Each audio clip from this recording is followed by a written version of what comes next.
Bonjour, bienvenue dans ce tutoriel qui vise à vous apprendre comment utiliser les lignes de séparation. Avant toute chose, pour ceux que ça intéresse, je suis sur le thème 1 et j'ai choisi comme couleur la couleur jaune. Très bien, commençons ce tutoriel. Nous allons donc commencer par créer une section vierge en allant la chercher dans le menu de gauche. Si ce menu ne s'affiche pas, vous avez toujours la possibilité de cliquer sur la petite flèche à gauche pour l'afficher. Donc, comme d'habitude, je prends ma section que je fais glisser avec le clic gauche et je viens la déplacer dans mon site. Voilà, donc ma section a été créée.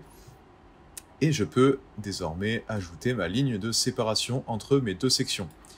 Alors, à quoi sert une ligne de séparation? Comme vous le voyez, elle sert à délimiter de façon plus marquée deux sections entre elles.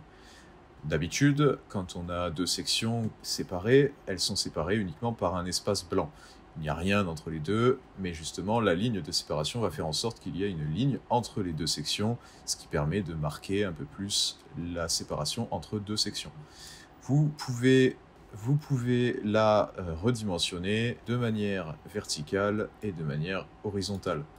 Attention toutefois, si vous voulez la déplacer, ne la déplacez pas en dehors de la section et en dehors de la colonne. Sinon, il risque d'y avoir des problèmes d'affichage, notamment avec les vues mobiles et tablettes.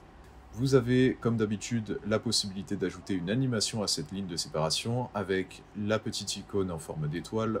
Nous allons choisir par exemple l'animation rebond. Voilà, donc vous pouvez, comme d'habitude, la voir sur le texte démonstration de l'animation. On applique l'animation et quand on retourne sur notre éditeur, on voit la ligne s'animer. Elle s'animera seulement au moment où elle s'affichera sur l'écran de vos utilisateurs. Voilà, vous savez tout sur la ligne de séparation. J'espère que ce petit tutoriel vous aura aidé et je vous dis à très bientôt.